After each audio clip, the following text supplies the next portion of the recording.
வணக்கம் மக்களே, welcome back to Suki kitchen.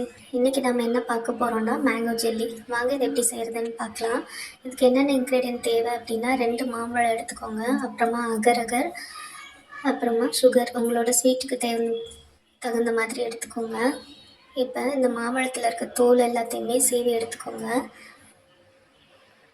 இந்த மாம்பழம் எங்கள் வீட்டுக்கு பின்னாடி இருக்கிற மரத்தில் பறிச்சது தான். செம்ம இனிப்புங்க. இந்த மாம்பழத்தை நல்லா தோல் எல்லாத்தையுமே சீவிட்டு குட்டி குட்டி பீசஸாக கட் பண்ணிக்கோங்க. இது நல்லா பழுத்துருச்சு, அதனால இந்த மாதிரி இருக்குது. இது ஒரு மிக்ஸி ஜாரில் நல்லா மாற்றிட்டு இதோட சுகரையும் ஆட் பண்ணி நல்லா அடித்து எடுத்துக்கோங்க.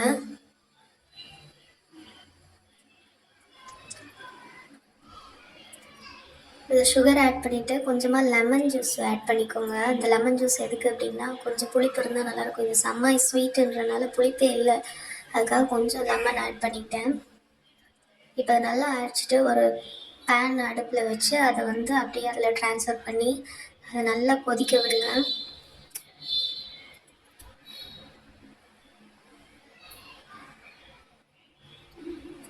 இது நல்லா கொதிச்சு வர டைமில் அகர் அகரை அதோட ஆட் பண்ணிக்கோங்க. இது தனியாக தண்ணியில் கொதிக்க வச்சும் நம்ம ஊற்றலாம். நான் டேரெக்டாக அதை வாஷ் பண்ணிவிட்டு அப்படியே நான் ஆட் பண்ணிட்டேன். டேஸ்ட் நல்லா தாங்க இருந்தது. ஆனால் ஸ்வீட் மட்டும் நம்ம காய்ச்சி அது ஜெல்லி ஆனதுக்கப்புறம் சாப்பிடும்போது ஸ்வீட் கொஞ்சம் கம்மியாக இருந்த மாதிரி இருந்தது.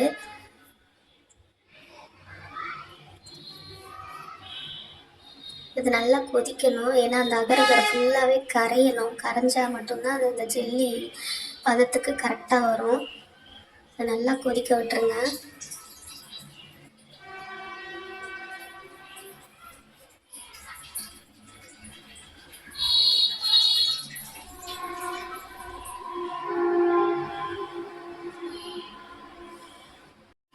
இப்போ இது நல்லா கொதிச்சதுக்கு பிறகு இதை அப்படியே ஒரு பவுலில் ட்ரான்ஸ்ஃபர் பண்ணிக்கோங்க. என்கிட்ட அந்த மோல்டு இல்லை, அதனால நான் வீட்டில் இருக்க ஒரு பவுல்லே அதை ஊற்றி வச்சிட்டேன். அது நல்லா ஒரு 3 to 4 hours நல்லா செட் ஆயிடுச்சு. செட் ஆகின பிறகு என் பையன் அதை வாங்கி அதில் சில வித்தைகள் எல்லாம் பண்ணிகிட்டு இருந்தார். தாளம் போட்டுட்டு இருந்தாங்க. அதுக்கப்புறம் அதை எடுத்து பார்த்தோன்னா நல்லாவே ஜெல்லியாக இருந்ததுங்க. சூப்பராக இருந்துச்சு. சீரியஸாகவே சம்மர் டைமில் இது கொடுங்க, ரொம்ப நல்லாயிருக்கும். குழந்தைங்களுக்கு அவங்க விரும்பி சாப்பிடுவாங்க. நீங்களும் ட்ரை பண்ணிவிட்டு எப்படி இருக்குன்னு சொல்லுங்கள். தேங்க்ஸ் ஃபார் வாட்சிங். பை.